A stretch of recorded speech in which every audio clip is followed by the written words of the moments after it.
ନୂଆ ଶୈଳୀରେ ନରମ ନରମ ସୁଜି ମଣ୍ଡା ଥରେ ଏମିତି ବନାନ୍ତୁ, ଗଢ଼ିଲା ବେଳେ ନା ଫାଟିବ ନା ପିଠା ଟାଣ ହବ। ତା ସହିତ ଯଦି ଆପଣ ଫାଷ୍ଟ ଟାଇମ୍ ବି ବନଉଥିବେ, ଆପଣଙ୍କୁ ଅତି ସହଜ ଲାଗିବ ପିଠା ବନେଇବା ପାଇଁ। ଜୟ ଜଗନ୍ନାଥ ସାଙ୍ଗମାନେ, ରୁଚିଶୁଳିଆ କିଚେନକୁ ଆପଣମାନଙ୍କୁ ବହୁତ ବହୁତ ସ୍ୱାଗତ। ସୁଜି ମଣ୍ଡା ବନେଇବା ପାଇଁ ପ୍ରଥମେ ଏଠି ଦେଖନ୍ତୁ ମୁଁ ନେଇଛି 1 କପ୍ ସୁଜି। ଏଠି ମୁଁ ସରୁ ଦାନା ସୁଜି ନେଇଛି, ଆପଣ ଚାହିଁଲେ ମୋଟା ଦାନା ସୁଜି ମଧ୍ୟ ନେଇପାରିବେ। କିନ୍ତୁ ମଣ୍ଡା ପିଠା ପାଇଁ ସରୁଦାନା ସୁଜିଟା ଟିକେ ମାନେ ଭଲ ଲାଗେ ପିଠାଟା ଖାଇବା ପାଇଁ। ଗ୍ରାମ ହିସାବରେ କହିଲେ 220 ଗ୍ରାମ ପାଖାପାଖି ମୁଁ ସୁଜି ନେଇଛି।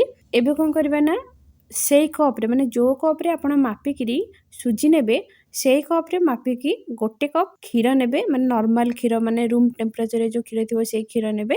ଯଦି ଆପଣ ଗରମ କରିଦେଇଛନ୍ତି ତାକୁ ଆପଣ ଥଣ୍ଡା କରିକି ନେଇପାରିବେ। ତା ସହିତ ଆମେ ଦେବା 1 କପ୍ ପାଣି। ଆପଣ ଘରର ଯେକୌଣସି କପ୍ ହଉ କିମ୍ବା ଗିନା ହଉ ଯେଉଁଥିରେ ମେଜରମେଣ୍ଟ କରିକି ନେଉଥିବେ, ସେଇଥିରେ ହିଁ ଆପଣ ନେବେ।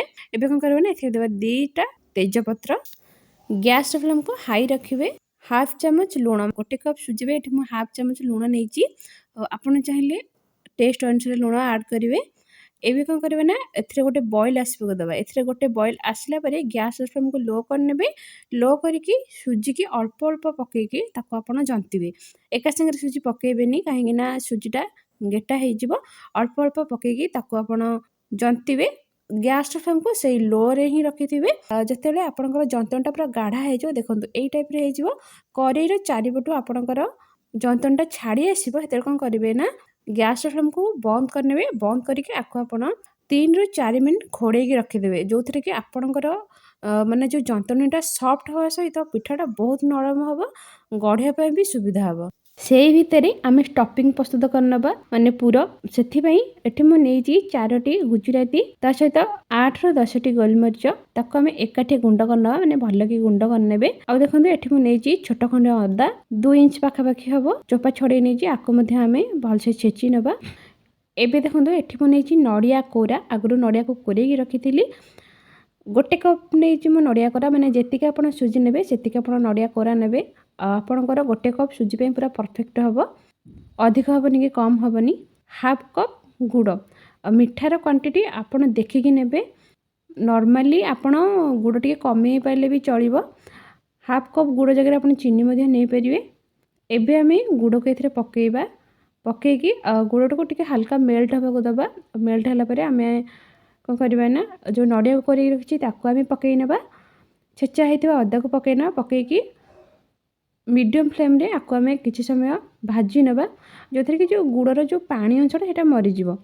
ଆଉ ବେଶୀ ଆପଣ ଭାଜିବେନି, ନହେଲେ କ'ଣ ହେବ ନା, ପୁରା ଏକଦମ କଡ଼ା ହେଇଯିବ। କଡ଼ା ହେଇଗଲେ ପୁରା ଜେଲି ଟାଇପ୍ର ହେଇଯିବ।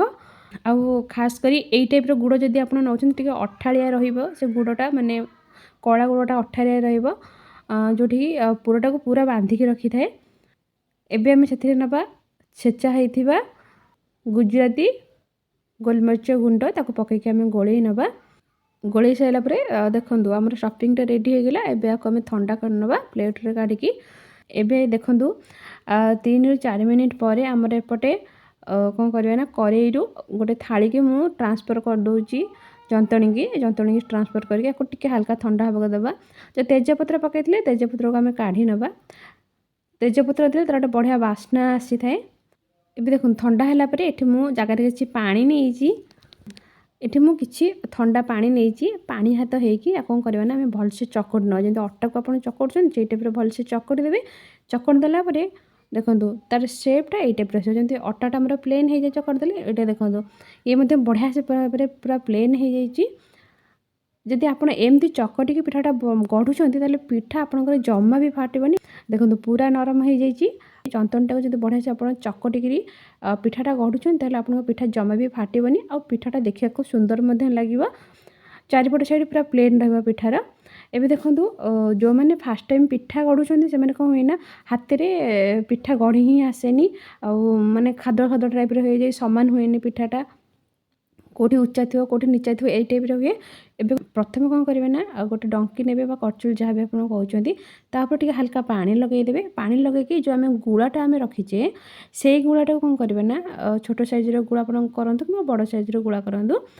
ସେଇ ସାଇଜ୍ର ଗୁଳା କ'ଣ କରିବେ ନା, ଡଙ୍କି ଉପରେ ଥୋଇକି ହାଲକା ହାଲକା ହାତରେ ଏମିତି ପ୍ରେସ୍ କରିନେବେ। ପ୍ରେସ୍ କରିକି ତାପରେ କ'ଣ କରିବେ ନା ଦେଖନ୍ତୁ ହାଲକା ହାତରେ ଆପଣ କାଢ଼ୁଛନ୍ତି ଦେଖନ୍ତୁ ଭିତରଟା ମାନେ କେତେ ପୁରା ପ୍ଲେନ୍ ଅଛି ପୁରା ସାଇଜ୍ ହେଇକି ଆପଣଙ୍କ ଯେମିତି ଥାଳିଆ ଟାଇପ୍ର ହିଁ ବାହାରିଛି ଦେଖନ୍ତୁ ଆପଣ ହାତରେ ଗଢ଼ିଥିଲେ ବୋଧେ ଏମିତି ଜମା ବି ହେବନି ମାନେ ଫାର୍ଷ୍ଟ ଟାଇମ୍ ବନାଉଛନ୍ତି ପୁରା ଇଜିଲି ପ୍ରୋସେସ୍ ଯଦି ଆପଣ ମାନେ ଟ୍ରାଏ କରିବେ ତାହେଲେ ପିଠାଟା ଆପଣଙ୍କର ସୁନ୍ଦର ହେବା ସହିତ ମାନେ ଶୀଘ୍ର ମଧ୍ୟ ହେଇଯିବ।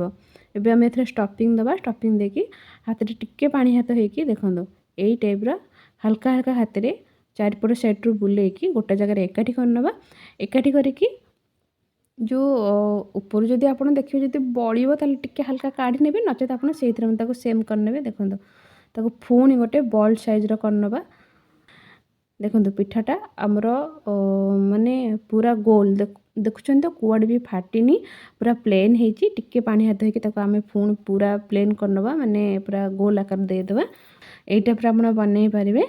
ଆଉ ଆପଣ ଦେଖନ୍ତୁ ଏମିତି ମଧ୍ୟ ବନେଇ ପାରିବେ ଲମ୍ବା ସେପ୍ରେ ଆକୁ ଯେଉଁ ଆପଣ ସୁଜି ମଣ୍ଡା ଯେଉଁଟା ଛଣା ମଣ୍ଡା କହନ୍ତି ଡିଜାଇନ୍ କରିକି ମଣ୍ଡା ପିଠା ବି ଆପଣ ଛାଣି ପାରିବେ ନଚେତ ନର୍ମାଲି ଏମିତି ବି ସିଝା ମଣ୍ଡା ବି ଆପଣ ଖାଇପାରିବେ।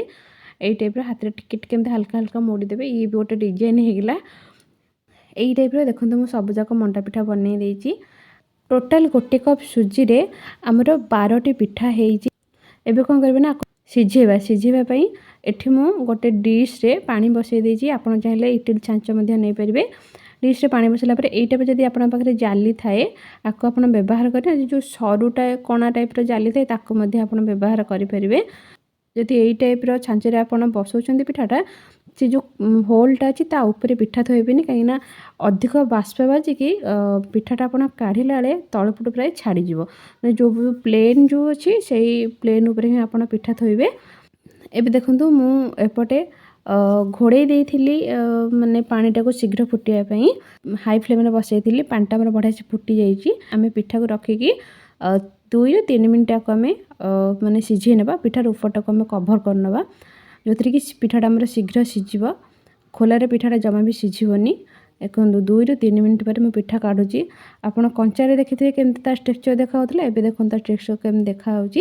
ଏବେ କ'ଣ କରିବା ନା ଆକୁ କାଢ଼ିକି ତଳକୁ ଥୋଇନେବା ସୁଜି ମଣ୍ଡାଟାକୁ ସବୁବେଳେ ଥଣ୍ଡା ହେଲା ପରେ ଖାଇବେ ତାର ଟେଷ୍ଟ ଗୋଟେ ଅଲଗା ପ୍ରକାର ଆସିବ। ଆଉ ଯଦି ଆପଣ ସାଙ୍ଗେ ସାଙ୍ଗେ ଖାଉଛନ୍ତି ସେ ଟିକେ ମାନେ ପଚପଚ ଟାଇପ୍ର ଲାଗିବ ମାନେ ଯନ୍ତ୍ରଟା ଯେମିତି ଆପଣଙ୍କ ସିଝିନି ସେଇ ଟାଇପ୍ର ହିଁ ଲାଗିବ କିନ୍ତୁ ଯଦି ଆପଣ ଥଣ୍ଡା କରିକି ଖାଉଛନ୍ତି ତାର ଟେଷ୍ଟଟା ବହୁତ ବଢ଼ିଆ ଆସିବ। ଦେଖନ୍ତୁ ଏବେ ଆପଣଙ୍କର ରେଡ଼ି ହେଇଗଲା ସୁଜି ମଣ୍ଡା। ଯଦି এই ରେସିପିଟି ଆପଣମାନଙ୍କୁ ପସନ୍ଦ ଆସିଥାଏ ତାହେଲେ ନିଶ୍ଚିନ୍ତ ଭାବରେ ମୋତେ କମେଣ୍ଟ କରିକି ଜଣାନ୍ତୁ।